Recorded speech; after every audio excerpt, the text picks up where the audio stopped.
வணக்கம். இது உங்கள் ஊடகம், தமிழர்களுக்கான ஊடகம் ஜீவா டுடே.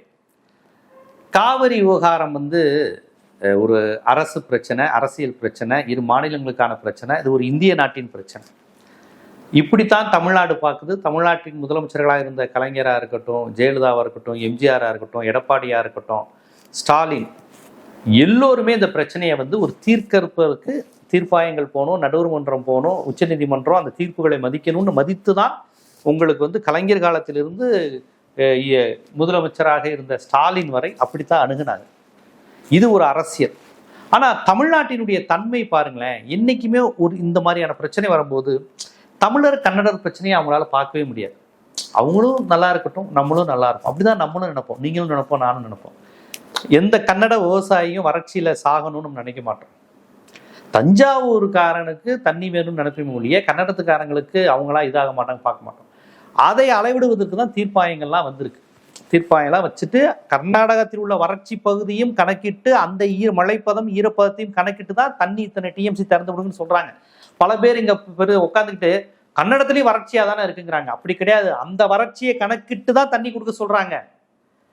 நடுவர் மன்ற தீர்ப்புங்கிறது எப்படி இருக்கும்னா, அந்த காவிரி மேலாண்மை மாதிரி எல்லாம் மெஷர் பண்ணுவாங்க. மெஷர் பண்ணி உங்களுக்கு இவ்வளவு தண்ணி தேவையா, தமிழ்நாட்டுக்கு இவ்வளவு தண்ணி தேவை, அப்படிதான் கொடுக்குறாங்க. அவங்கள வறட்சியோட இருக்கட்டும்னு சொல்லிட்டு தமிழ்நாட்டுக்கு தண்ணி தரங்கன்னு நடுவர் மன்றம் சொன்னதே கிடையாது. நாமளும் அப்படி சொன்னது கிடையாது. இதை பலர் புரிஞ்சுக்கணும். இதை ஏன் நான் இப்ப திடீர்னு சொல்லிட்டு இருக்கீங்க ஜீவா அப்படின்னு நீங்க கேட்டீங்கன்னா அதுக்கு காரணம் இருக்கு. தமிழ்நாட்டை பொறுத்தவரையும் பிற மாநிலத்தை சேர்ந்த நடிகர்கள் யாராக இருந்தாலும் இங்க வர்றாங்க, பிரபலமாகறாங்க, தமிழர்களே அவங்கள வளர்த்து விடுறாங்க, தமிழர்களே காசு கொடுத்து டிக்கெட் கொடுத்து அவங்கள இதாக கொண்டாடுறாங்க. அதுல ஒன்றும் தவறு கிடையாது. ஒரு சினிமாவை, ஒரு கலையை, ஒரு திறமையானவர் எந்த மாநிலமா இருந்தா, மலையாளியா இருந்தா, தெலுங்கரா இருந்தா, எல்லாரையும் நம்ம ரசிக்கிறோம். ஆனால் அதை தாண்டி அரசியல் உணர்வோடு அவர்களை நாம் பார்ப்பதில்லை. இப்ப எனக்கு தெரிஞ்சு சமீபத்தில் இந்த இர்பான் அப்படின்னு இந்த ஃபுட் செலிபிரிட்டி, அவர் இந்த சாப்பாடு தொடர்பாக போடுவார். அவரை பற்றி நிறைய சர்ச்சைகள் இதெல்லாம் கடந்த காலத்தில் வந்துச்சு. அது நமக்கு முக்கியம் இல்லை. அவரும் இந்த சௌந்தர்யா, அந்த சௌந்தர்யா அப்படின்னு அவர் அவங்கள சொல்லுவாங்க, பிக் பாஸ்ல வந்தவங்க. அவங்க ரெண்டு பேரும் பேசிக்கிற மாதிரி ஒரு சின்ன கிளிப் ஆச்சு. இந்த கிளிப்ல என்ன பேசுறாங்கன்னா, இர்பான் நீங்க யாரு, நார்த் இந்தியனா அப்படின்னு கேட்கிறாரு. உடனே இல்ல, நான் கன்னடர், என்கிட்டலாம் தண்ணி கேட்குறாங்கப்பா, நான் அப்படி தண்ணி தர முடியும் அப்படிங்கிற மாதிரி ஏதோ ஒன்று சொல்றாங்க. அதுக்கு இந்த இர்பான்ங்கிறவர் சொல்றாரு, அதெல்லாம் பிரச்சனை இல்லை, நாங்க அதெல்லாம் கண்டுக்க மாட்டோம், கன்னடத்துக்காரங்க இதெல்லாம் பார்க்க மாட்டோம், நாங்க தண்ணிக்கெல்லாம் கேட்க மாட்டோம், கவலைப்படாதீங்க, தமிழ்நாட்டில் அதெல்லாம் பிரச்சனையே இல்லைன்ட்டு ஒரு மாதிரி கிண்டலா சிரிக்கிறார். இர்பான் மாதிரியான பொலிட்டிக்கல் பர்சனாலிட்டிட்ட இதுதான் பிரச்சனை. ஒரு தமிழ்நாட்டை சேர்ந்தவர், அவர் ஒரு சென்னையை சேர்ந்தவர், அவர் ஒரு சாதாரண குடும்பத்திலேருந்து இந்த அளவுக்கு வந்திருக்காரு, அதெல்லாம் மகிழ்ச்சி தான். ஒரு தமிழ்நாட்டினுடைய வாழ்வாதார ஜீவாதார பிரச்சனை. அந்த கர்நாடகா மாநிலத்தை சேர்ந்த ஒரு பொண்ணு இங்க நான் கன்னடத்து பொண்ணு அப்படின்னு சொல்லி தண்ணிலாம் என்கிட்ட கேட்குறாங்கங்கிற மாதிரி சொல்லுது. நியாயப்படி இந்த மாதிரி டயலாக்லாம் தவிர்க்கணும். அல்லது இப்ப பேசினா பிரச்சனை ஆயிருமோன்னு அவங்க நினைக்கணும். அந்த உணர்வுலாம் கிடையாது. ஏன்னு கேட்டீங்கன்னா இர்பான் அதை தான் சொல்றாரு. எங்க தமிழ்நாட்டில் அதெல்லாம் பிரச்சனை பண்ண மாட்டோம்னா இது சாதாரண விஷயம் இல்லைங்க. ஒரு கன்னடத்தை சேர்ந்த ஒருத்தர், அவங்க கன்னடம்ங்கிறதே தமிழ்நாட்டுக்காரன் பலருக்கு தெரியாது. நம்ம அந்த மாதிரிலாம் பாக்குறது இல்லை. இவங்க கன்னடத்துக்காரங்க, மலையாளி, இவன் பிடிச்சா கை தட்டிட்டு போயிட்டே இருப்பான் தமிழை. ஆனா அரசியல் உணர்வுங்கிறது அவசியம் இல்லை. சும்மா திரைக்கலைஞர்களை ரசிக்கிறோம், எந்த மாநிலம் எந்த மொழி பேசும் விசேடிப்போம். ஆனா நம்ம மொழிக்கும் மாநிலத்துக்கும் எதிராக ஒரு விஷயம் நடைபெறுகிறது அப்படிங்கிறப்ப அந்த உணர்வு கொஞ்சமா தமிழனுக்கு வேணும். தமிழனுடைய காசில் வாழுகின்ற, தமிழர்களால் செலிபிரிட்டியாக கொண்டாடப்படுகின்ற இர்பான் போன்றவர்கள், பிற மாநிலத்திலிருந்து வந்த அந்த சௌந்தர்யா போன்றவர்கள், இந்த தமிழர்கள் தான் தமிழ்நாட்டில் கொண்டாடி நம்ம பணம் சம்பாதிக்க காரணமா இருக்கிறாங்க. அப்ப தமிழர்களுடைய சென்டிமெண்ட், அந்த உணர்வுக்கு நம்ம மரியாதை தரணுங்கிற அந்த உணர்வு இருக்கணும். அது கிடையாது. ஏன்னா தமிழை எதுக்குமே கோப்பட மாட்டான். காவிரி தண்ணியை பத்தி கேவலப்படுத்தினாலும் கோப்பட மாட்டான். யாரோ ஒரு அந்த நடிகை, பிற மாநில கன்னடத்திலிருந்து வந்த அந்த நடிகை நான் கன்னடம், நான் தண்ணி தர மாட்டோம், தண்ணியெல்லாம் என்கிட்ட கேட்குறாங்க அப்படின்னு அதுக்குள்ள கேட்கறத, ஏமா நாங்க காவிரி பிரச்சனைங்கிறது உனக்கு கிண்டலாவும் ஜாலியாவும் கேலியாவும் இருக்காங்கிற கோபம் தமிழனுக்கு வராது. சூடு சொரணை கிடையாது. இர்பான் அதெல்லாம் நாங்க கேட்க மாட்டோம், கவலைப்பட மாட்டோம். இதே இது கேட்கலாம், இது ஒரு ஜாலியான ஷோ தானே ஜீவான்னு. இது ஜாலியான ஷோ கிடையாது, தமிழனை சோழி முடிக்கிற ஷோ. ஏங்க, தஞ்சாவூர் விவசாயி நடுவர் மன்ற தீர்ப்பை அமல்படுத்து, உச்ச நீதிமன்ற தீர்ப்பை அமல்படுத்து, மேட்டூர் டேம்ல ஜூன் 12 தண்ணி திறக்கலன்னு அவன் தஞ்சாவூர் போச்சுன்னா தமிழ்நாடே போச்சுங்க, கதறிக்கிட்டு இருக்கிறான். ஆனா நீங்க இந்த நேரத்துல தண்ணீர் திறந்து விடாத கர்நாடகாவை நியாயப்படுத்தி, அல்லது அது ஒரு சாதாரண பிரச்சனை நார்மலைஸ் பண்ணி, தமிழ்நாட்டிலேயே 2 பேர் இப்படி பேசுறாங்க, அது ஒரு வீடியோ வைரல் ஆகுதுன்னா இதை நம்ம எப்படி புரிஞ்சுக்கிறது? கன்னடத்தில் கர்நாடகாவிலோ பெங்களூர்லயோ இப்படி ஒரு ஷோ நடக்க முடியுமா? எப்பா நம்ம ஆளுங்க சும்மா சும்மா தமிழ்நாட்டுக்காரங்க தண்ணி தர விட மாட்டேங்கிறாங்க, நம்மளே தண்ணியை வச்சுக்கிறோம்ல அப்படிங்கிற மாதிரி கிண்டலா தமிழ்நாட்டுக்கு லைட்டா ஃபேவரா ஒரு டைலாக் பேச முடியுமா? எப்பா தண்ணி கொஞ்சம் திறந்து விடுங்களேன்ப்பா, அவங்க தான் கேட்டுக்கிட்டே இருக்கிறாங்களே தமிழ்நாட்டுக்காரங்க அப்படின்னு ஒரு டைலாக் கன்னடத்துல இப்படி ஒரு காமெடி ஷோ ஒரு செலிபிரிட்டி பேச முடியுமா? இங்க தமிழ்நாட்டில் உட்கார்ந்து கொண்டு கர்நாடகாவில் வறட்சி இருக்கிறது அப்படின்னு பேசுற மாதிரி கர்நாடகாவில் ஒரு டாக் ஷோல உட்காந்துக்கிட்டு அங்க ஒரு நிகழ்ச்சியில தமிழ்நாட்டில் தஞ்சாவூருடைய விவசாயிகளுடைய நிலை தெரியுமா?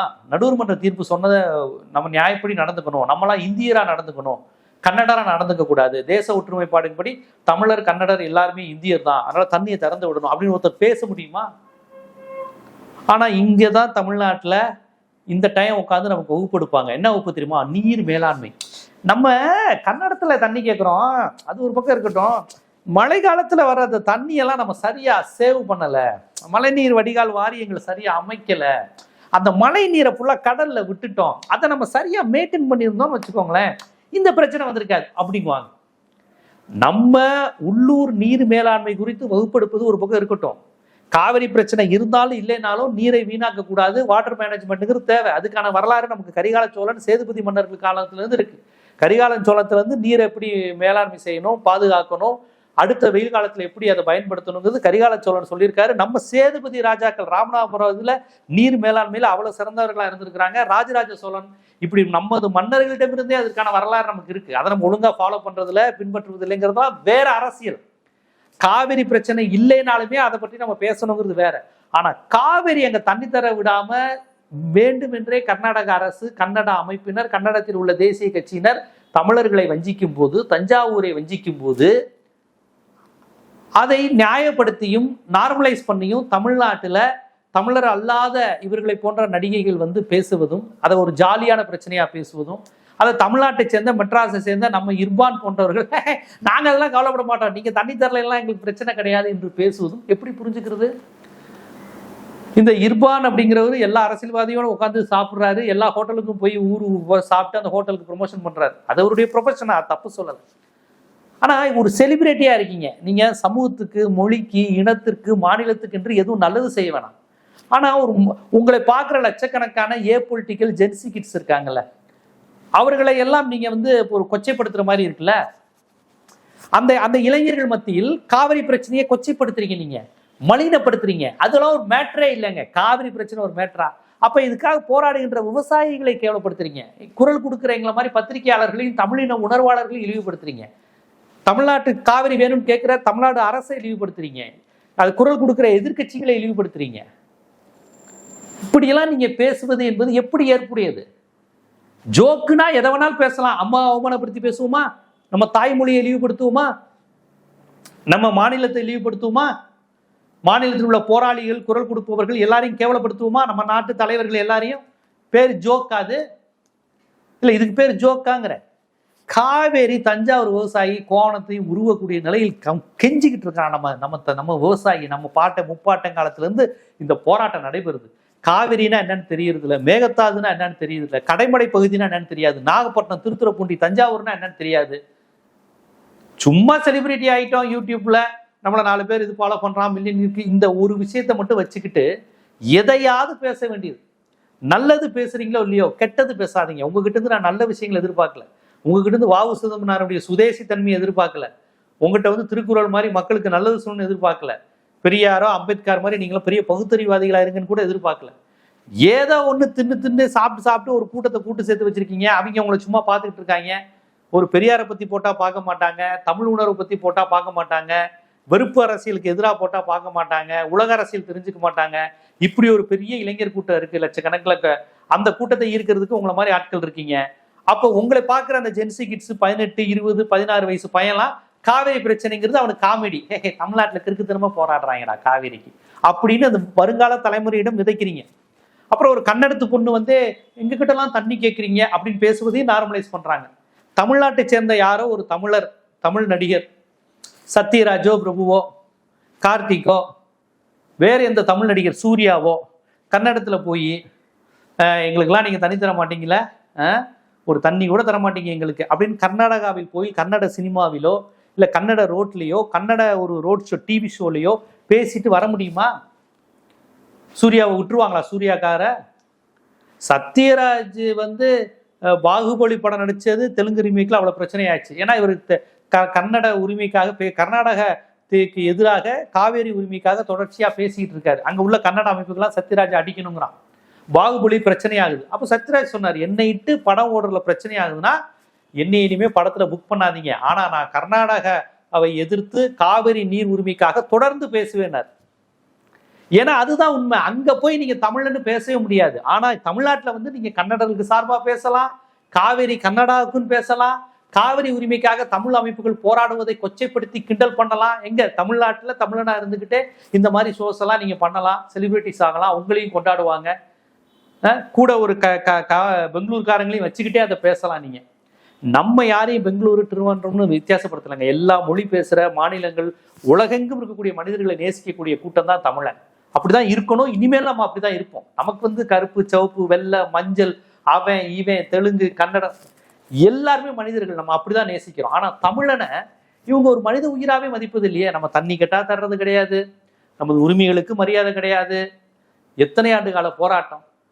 அதற்கு காரணம் இங்க உள்ள சினிமா, செலிபிரிட்டி, இங்க உள்ள இளைஞர்கள் யாருமே அந்த உணர்வு, தமிழங்கிற உணர்வு, தமிழ் மாநிலங்கிற உணர்வு, தமிழ்நாடுங்கிற உணர்வு, நமக்கு பக்கத்து மாநிலத்துல இருந்து வரணுங்கிற அந்த கான்செப்ட் எதுவுமே இல்லாம இருக்காங்களே.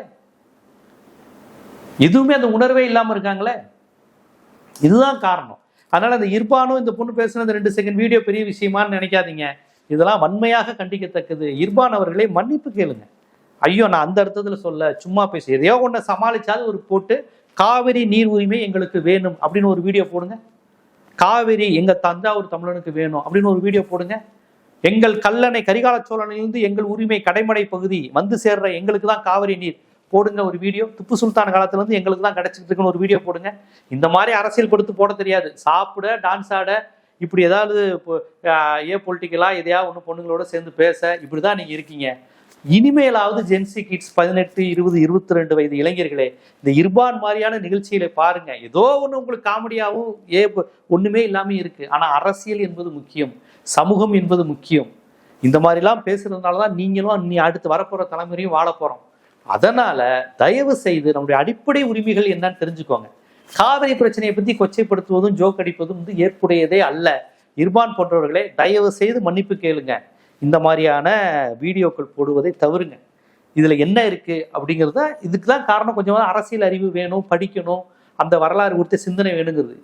அவன் கெட்டவனா இல்லாம இருக்கலாம், நல்லவனா இல்லாம இருக்கிறதே அவன் கெட்டவன் தான். அவனுக்கு எதுவுமே தெரியாதுங்க, இன்னசென்ட்டுங்க வாங்க. அந்த மாதிரி இன்னசென்ட்னாலதான் இந்த மாதிரி தவறுகள்லாம் நடக்கும். ஸோ நீங்க வந்து இந்த அரசியல் உணர்வோட இருங்க. அரசியல் படிக்காட்டி இப்ப இர்பான் மாதிரி தான் தமிழர்களை கொச்சைப்படுத்தியே தமிழ்நாட்டில் சேனல் நடத்தி அதையும் நிறைய பேருக்கு என்ஜாய் பண்ணுவாங்க. ஸோ தமிழர்களை அரசியல்படுத்த வேண்டிய கடமை. கொஞ்சம் செலிபிரிட்டியா இருக்கீங்க, 4 பேருக்கு முகம் தெரியுதுன்னா தமிழ் உணர்வு, சமூக நீதி, மனிதாபிமானம், நம்ம தலைவருடைய வரலாறு, ரத்தம் சிந்தின வரலாறு, இதெல்லாம் தயவுசெய்து தெரிஞ்சுக்கோங்க. தெரியலன்னா அப்படி பொலிட்டிக்கலா அரசியல் ஏற்று போய் நம்ம உரிமைகளையும் உணர்வுகளையும் கொச்சைப்படுத்துறதையே ஷோவாகவும் நிகழ்ச்சியாகவும் நடத்தி அது மூலமாகவும் காசு பார்க்கக்கூடிய அவலம் நடக்குது. இது தமிழ்நாட்டை தவிர வேற எங்கேயும் நடக்காது. தமிழர்களே இனியாவது விழிப்புணர்வுடன் இருங்கள். நம்ம இளைஞர்களுக்கு அரசியல் படுத்துங்கள். இர்பான் போன்றவர்களே அதை புரிஞ்சுக்கோங்க. இது பெரிய ஆபத்து. நீங்க வந்து ஒரு குழியை தோன்றீங்க நம்ம தமிழினத்திற்கு.